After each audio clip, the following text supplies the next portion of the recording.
This is a place that the media dynamic has perhaps missed the mark a little bit, right? Where people talk about, well, we have trade agreements with Japan through the CPTPP or with South Korea or with the EU. I mean, that's all fine and dandy from a legal perspective to have the legal framework there. But it doesn't mean that you can replace 20 years of relationships that you've developed with your US customers or your US suppliers overnight. Before we get started with the show, here's a quick word from our sponsor, Global Training Center. As trade compliance professionals, you want to make sure that your procedures and documentation are completed as correctly as possible to avoid any delays and possible fines. We provide a range of trade compliance courses that will fit your needs.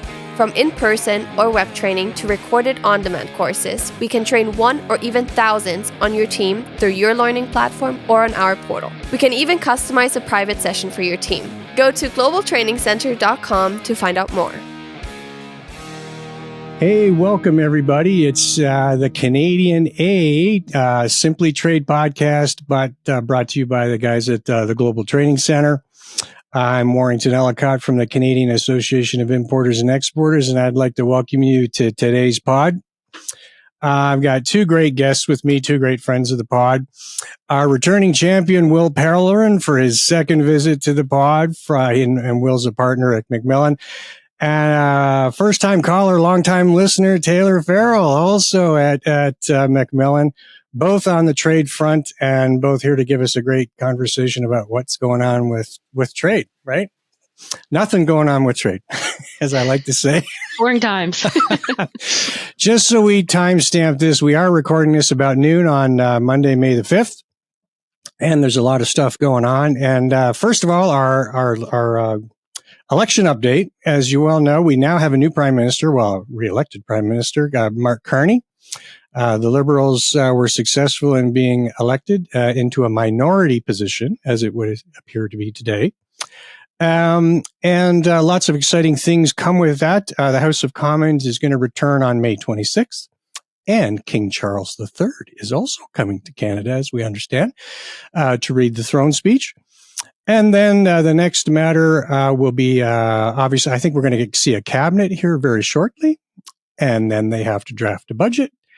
And then legislation starts. So let's kick it off. I guess, Will, we'll start with you. If we think about the previous Liberal government and what we think we're going to see in the new Liberal government, what do you think is going to be any differences, improvements, changes in the trade file for this government?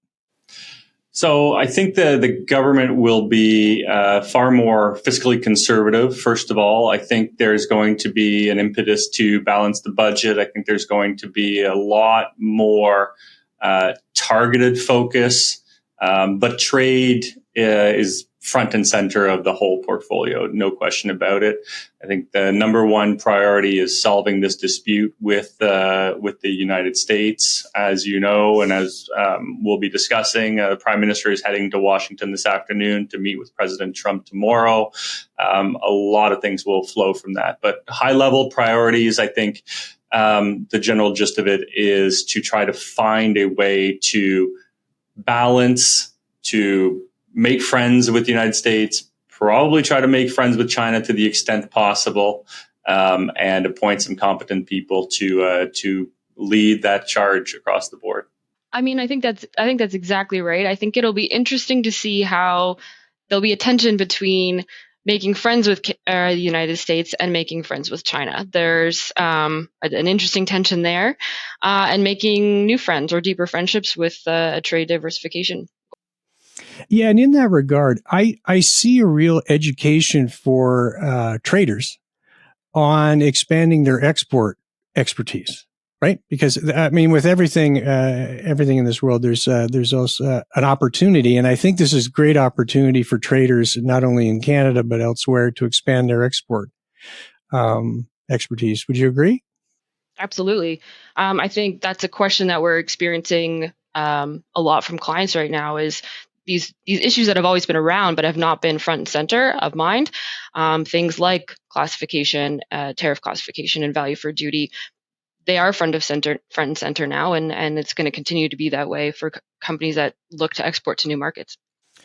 Yeah, no, Will, I guess, when someone thinks about export, what do you think is the first couple of things they should be thinking about? Yeah, I mean, absolutely. The question is market access and customers. I mean, there's the business angle and there's the legal answer, right? And sometimes those things go well hand in hand. But the primary one is who's going to buy this product, and can you find alternative buyers, and what's it going to cost to actually ship, right? If you're a furniture manufacturer in Manitoba and you've always been shipping south to Chicago, that made a lot of sense. Can you now ship and turn that and sell to the Italians or the French or the Brits from, Winnipeg in a commercially reasonable manner? Maybe not. So it all depends on the industry and all depends on the sectors, and making sure that you find buyers for those products where you can be economic in shipping that product. Then there's the legal question, right? Do you have what it takes to meet the regulatory regimes of the EU or Asia or wherever else you might be shipping, whether it's Japan or South Korea or something of the sort that has, a strong consumer base? And what do you have by way of frameworks and relationships? And are your brokers equipped to assist you with that? Are your legal counsel equipped to assist you with those issues, and the like? And do you have preferential market access in those regimes, right? So we know of the CETA, we know of our trade agreement with South Korea, we know of the CPTPP, and that opens a lot of doors to for Canadian businesses. But is it enough? And what do those agreements provide? And I think there's also a business relationship question, right? Like the agreements between partners also would be much different from, say, an agreement in North America with an agreement with a European partner or an Asian partner, right? I think that's exactly right. I think that this is a place that the media dynamic has perhaps missed the mark a little bit, right? Where people talk about, well, we have trade agreements with Japan through the CPTPP or with South Korea or with the EU. I mean, that's all fine and dandy from a legal perspective to have the legal framework there, but it doesn't mean that you can replace 20 years of relationships that you've developed with your U.S. customers or your U.S. suppliers overnight, right? You don't necessarily have the depth of business relationships there, and that takes a really long time. So that's not something that can be replaced right away. And the same is true, frankly, across Canada, right? We talked about the agreement on internal trade or the Canada Free Trade Agreement, right? And whether or not you can replace relationships with the U.S. counterpart by shipping from coast to coast here in Canada. Maybe, but not always, certainly. And maybe you've never developed those relationships, a Vancouver company with companies in New Brunswick or Quebec or something of the sort. Yeah, so last time we spoke, we had Sean Stevenson, our good friend from Denton's on, and we were talking once again about Origin. Origin was becoming ever more prominent. But, and we last spoke at April 3rd. So we'll get started into sort of what's transpired since April 3rd. And we've seen a number of activities from the U.S. administration on a number of fronts. We've seen activity on seafood and fishing, copper, timber and lumber. I know, Will, you're deep in that one. Pharmaceutical, semiconductors and manufacturing, and critical minerals. And now we have foreign films. But I guess my question is, that's a lot of stuff. And I guess the question is, Tayler, I'll start with you. As we start thinking about trading moving forward, it appears that not all commodities, but the overwhelming majority of commodities that people trade are now being captured by one or more tariffs. And what do you see as that complicating the business dynamic moving forward? Well, I think I'll also flag another product that is of major interest to Canada that wasn't mentioned earlier is autos. That's been a massive development since the last podcast. And from a Canadian perspective, that's been front of mind, absolutely. But when it comes to all these new products being captured by tariffs, it's a new cost that companies haven't had to account for before, haven't had to consider before, and need to consider how they want to deal with it going forward. And can they lobby with the government to get exceptions? Can they absorb the cost, or are they going to pass it down? That's that's the ultimate consideration. I mean, there's a lot to debate whether on the policy side, but I guess I'd even want to go to the practical side. I guess it will, because the rules for each of these commodities is different, right?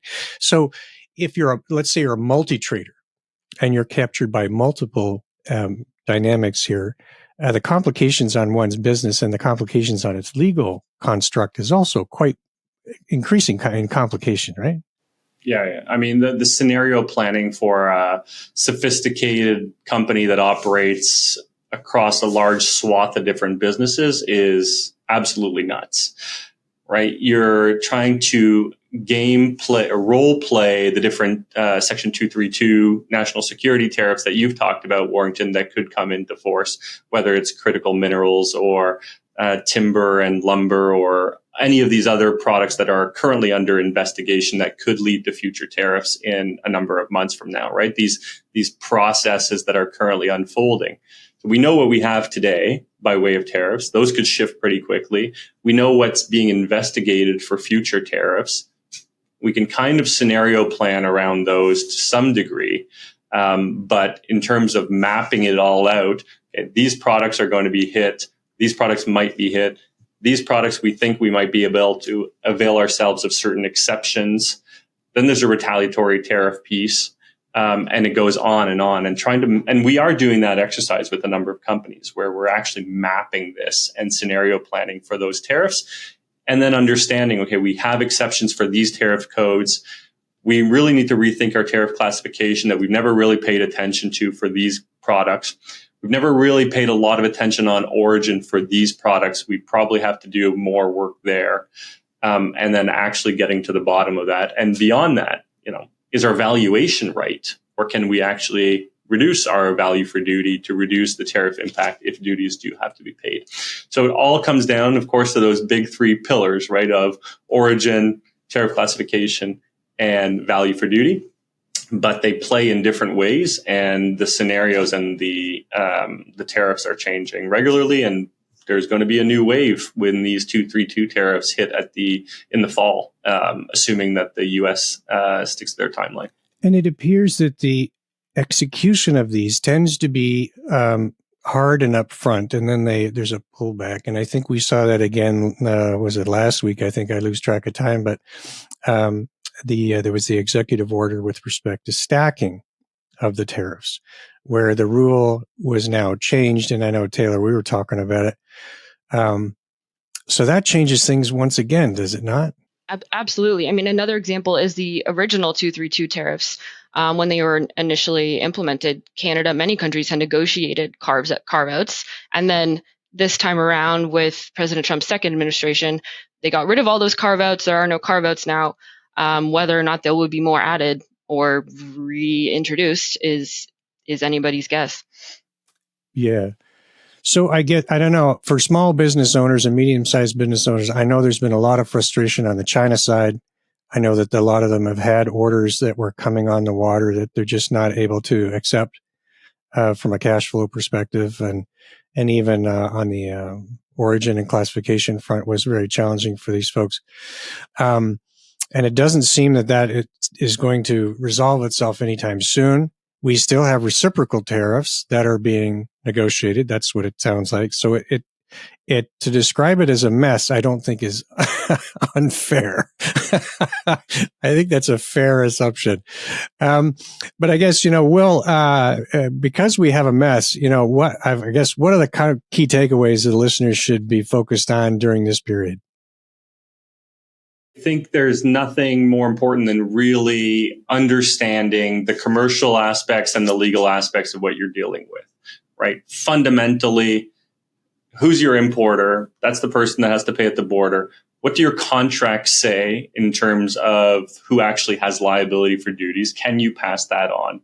What is your strength in terms of a negotiating position? Can you force a renegotiation, even if the contract doesn't call for it? And we're seeing a lot of that. We're writing plenty of letters on behalf of clients also, right? And it's not triggering a force majeure, but simply saying we can't continue under this present model. And if you want to continue doing business with us, then we're going to have to renegotiate. some of that stuff might lead down the road to lawsuits, but for the time being, everyone's trying to make it work, and everyone kind of understands this new reality. And we need the products to continue. And in most cases, the products aren't available in the same way in Canada to continue, right? So a lot of these tariffs are meant to protect domestic manufacturing and the like, but that's not always the case. I mean, we're seeing a lot of products, car seats for baby car seats, or off-road tires, or all these types of things that aren't made in Canada, and are simply being hit with tariffs for really no proper benefit, and really not applying a heck of a lot of pressure on the U.S. administration to change course. And I think it's fair to sort of highlight to our U.S. listeners that Canada has free trade agreements with all the other G7 partners, and it also has free trade agreements directly with Mexico through CPTPP, as well as many Asian traders. And so the FTA environment in Canada is a much more fluid and free situation. I forgot CETA, with the European Union. So there likely is going to be a change of assortments between, say, Canadian retail, maybe even Mexican retailer, and U.S. retail. Tayler, do you see that happening at some point? I mean, absolutely. I think one point that the previous Canadian government was criticized for was some of its immigration policies. But what immigrants offer to Canada is access, the relationships to these markets, right? And that's a way to develop a business, and we can start seeing expansion into, under CETA, the EU, and use the CPTPP to expand into these markets.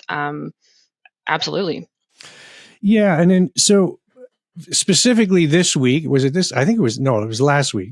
The Canadian government and Finance Canada actually put out a remission order that was supposed to address the hundreds and hundreds of questions that had been coming into the department about what is a fair tariff. And Will, you mentioned car seats, for example. Car seats were not being manufactured in Canada, but yet they were being tariffed. So I think, Will, I'll start with you. Why don't you just highlight for the listeners what transpired and what questions are currently being answered of the department? Right. So I think you're absolutely right to focus on this remission order, this exception that was released on April 16th, Warrington, because it is a big deal, and we've spent much of the last week figuring it out and working through it. So high level, this provides a remission or an exception for all the tariffs that have been applied since March 4th. To be fair, it's the Canadian retaliatory surtax. Correct. Just to be correct. fair. Yeah. So that's all that's being hit here so it's removing the tariff or removing the application of the tariff, rather, for Canadian businesses when the imports relate to a number of different things, including health, national security, right, where the importer is a hospital or something of the sort.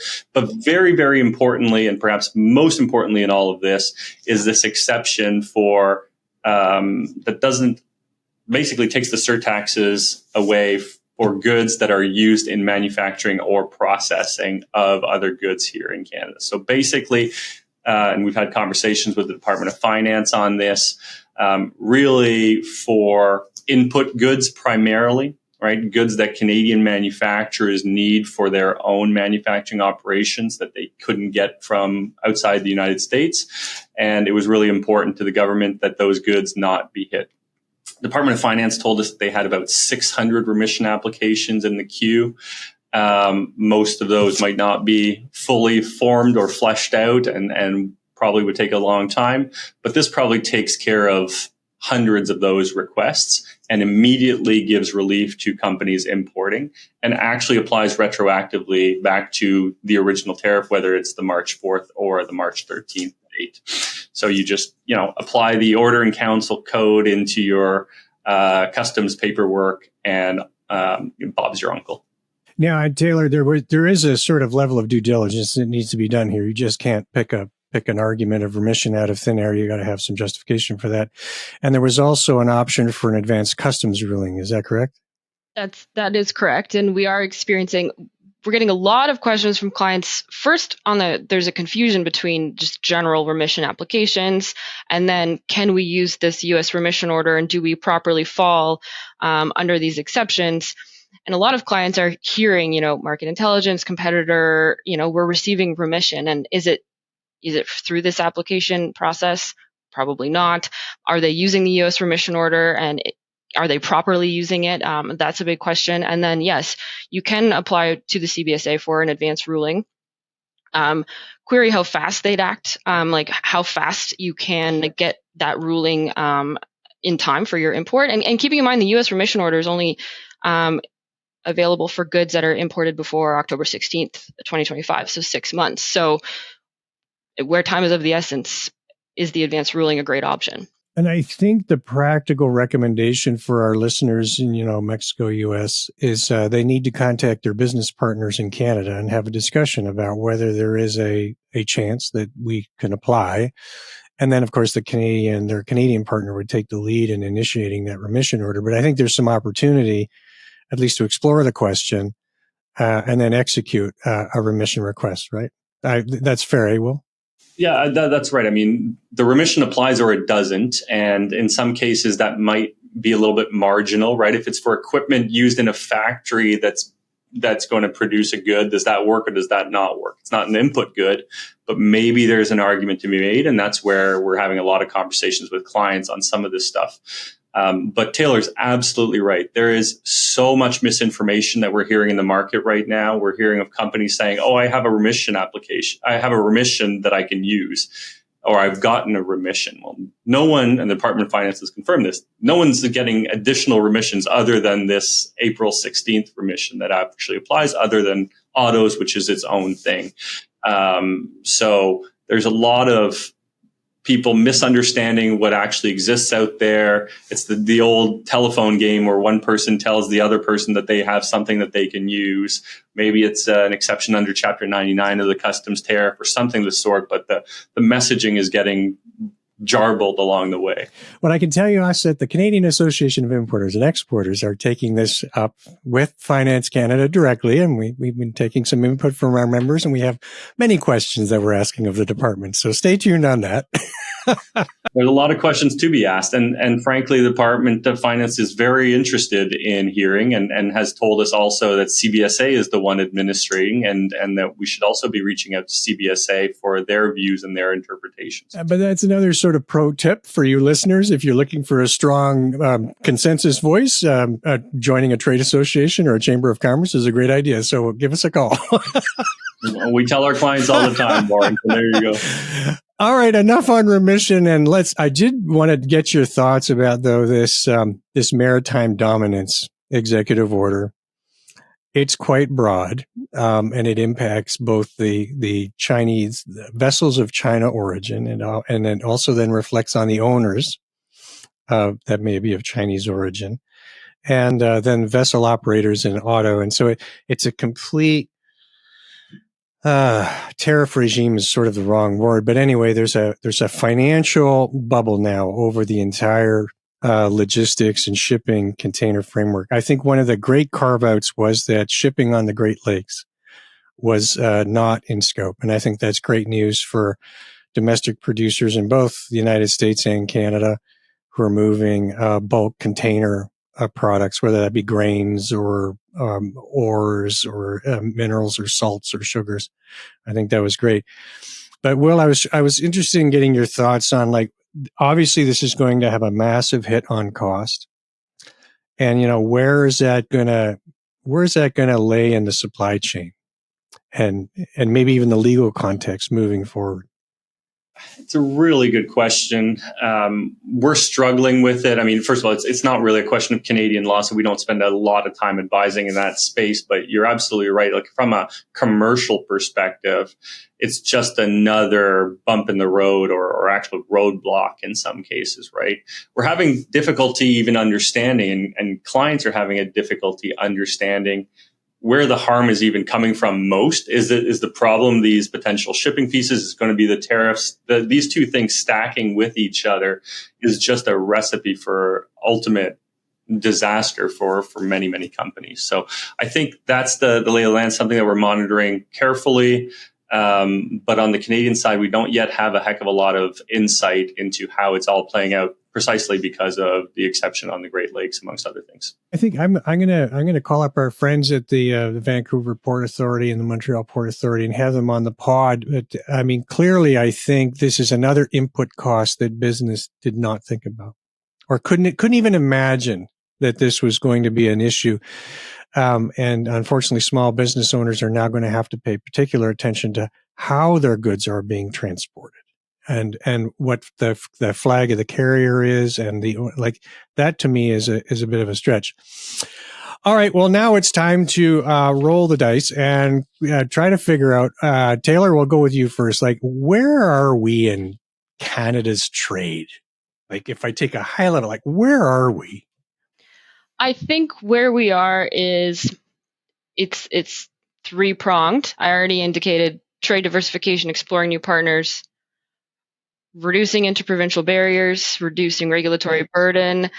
And I mean, in Prime Minister Carney, in the platform, in the Liberal platform, there was, mention of investing in infrastructure, rail, ships, and that will be a goal, hopefully, if followed through with, that'll go a long way towards reducing these, even if not legal barriers, like just geographical barriers. And then also, I think there needs to be an increase, or I expect to see an increase in defense spending. Defense spending will tick boxes of, increasing our NATO obligations, promoting domestic production or domestic manufacturing, we have good capability in Canada, and it might go a long way to appeasing President Trump, who has raised this issue in the past. So it's a sort of low-hanging fruit, that's something that Canada can increase production of and trade in. So I'll submit, though, that my expectation, though, is if there is infrastructure investment in Canada, there's going to be a procurement policy also, which is going to reward Canadian producers in those contracts, right? Absolutely. I often work in the public procurement space, or advise in the public procurement space, and it'll be interesting to see how that pans out, knowing Canada's and the province's obligations under Canada's trade agreements that have public procurement chapters. So there are rules governing how far you can go with Buy Canada, or policies that would hurt other bidders from other countries. So it'd be interesting to see what that looks like on paper. Now, we're not telling the Prime Minister what to say when he goes to Washington on Tuesday, but I mean, it's very difficult for me to see whether we actually have a USMCA agreement today. With all of the activity going on, it seems very difficult to come to a table with all of this activity. So I'm interested in your thoughts there. Yeah. And kind of to even answer your earlier question, give my sense of where we are on trade, right? Right now, to me, we're very close to the bottom, right? Things are looking up, and potentially there's a further pit that we can fall down. But I think there is optimism here, that the meeting tomorrow will start and lay the groundwork for ultimate renegotiation of the USMCA. I think that will take time. It will take many months. It's a relationship that needs to be developed.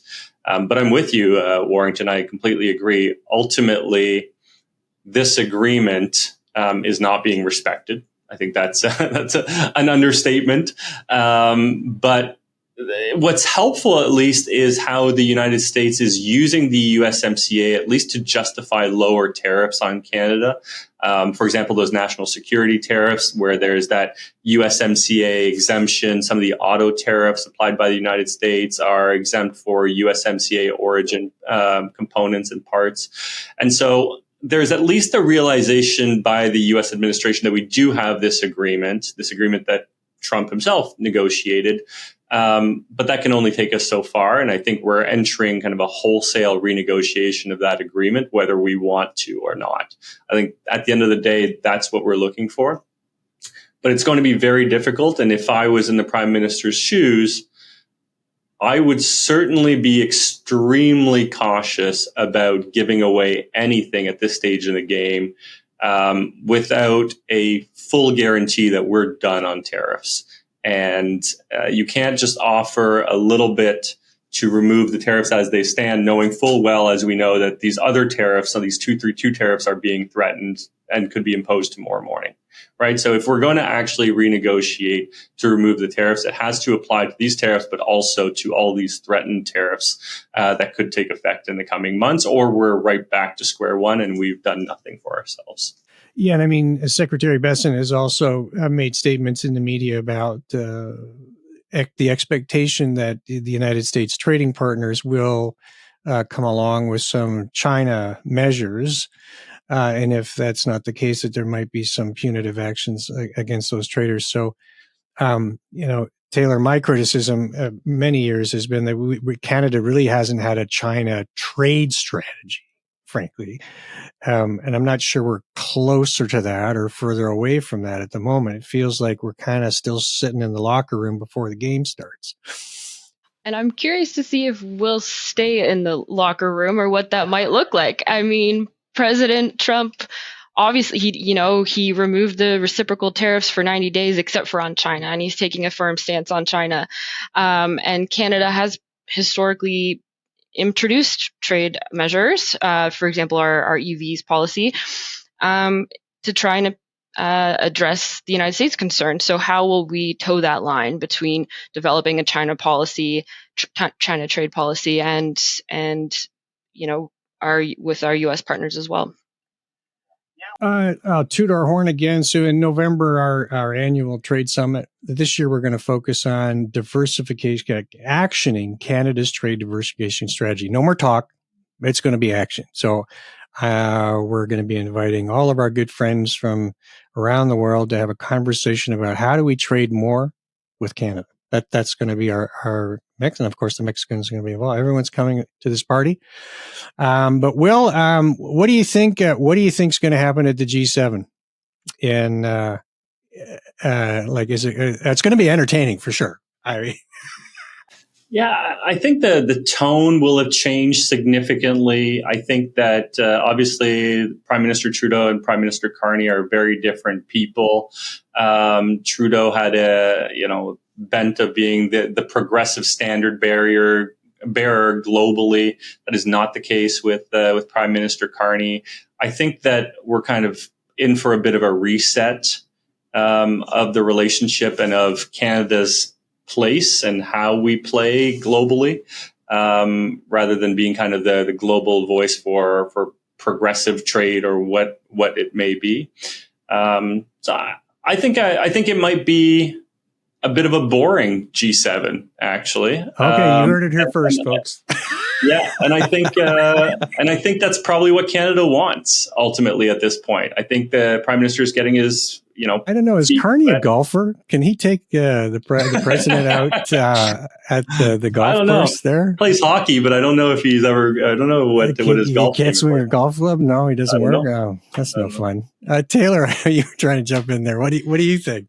Well, I'm interested to see. Prime Minister Carney has relationships with some of the folks that will be attending the G7, and President Trump has imposed measures that have not made himself friends with those of the G7. So that's an interesting dynamic to start with, to see how that plays out. The Sherpas are flying around and trying to get consensus as we speak. And I know Matt Holmes of the Canadian Chamber was doing some activities. So keep on it, Matt. Keep going. Well, I'm going to wrap it up here, but I wanted to send some congratulations to the Simply Trade folks. That this is they've had 300 episodes, and we at IE Canada have been blessed to play a role in that. So congratulations and happy birthday and happy 300th pod. This is 302, so we're happy to be 302. This is great. So once again, Will Pellerin, Tayler, Farrell from McMillan in Ottawa. If you need some assistance, by all means, give them a call. And great to see you guys. Likewise. So fantastic. Thanks for having us. I'll probably see you in Ottawa soon. Anytime. All right, folks, you have yourselves a nice day. Thank you very much for joining us. Simply Trade is brought to you by the generous contributions of Global Training Center. You can follow the show and GTC on LinkedIn or Twitter and other social networks. Make sure you check out the show notes in the description for a full rundown of today's show with all the important links. Also, make sure that you share this with a friend and subscribe on your favorite streaming platform. We really like hearing from you. If you enjoyed the show, make sure to rate and review wherever you listen to this podcast. If you or someone you know would like to be a guest on the show or would like to sponsor Simply Trade or suggest any topic you would like for us to discuss, please contact us via email at simplytrade@globaltrainingcenter.com, or you can DM us on Twitter at simplytradepod. Thank you again for the privilege of your time. Happy trading. Simply Trade is not a law firm or an advisor. The topics and discussions conducted by Simply Trade hosts and guests should not be considered and is not intended to substitute legal advice. You should seek appropriate counsel for your own situations. These conversations and information are directed towards listeners in the United States for informational, educational, and entertainment purposes only and should not be substituted for legal advice. No listener or viewer of this podcast should act or refrain from acting on the basis of information on this podcast without first seeking legal advice from counsel. Information on this podcast may not be up to date depending on the time of publishing and the time of viewership. The content of this posting is provided as is. No representations are made that the content is error-free. The views expressed in or through this podcast are those of the individual speakers, not those of their respective employers or Global Training Center as a whole. All liability with respect to actions taken or not taken based on the contents of this podcast are hereby expressly disclaimed.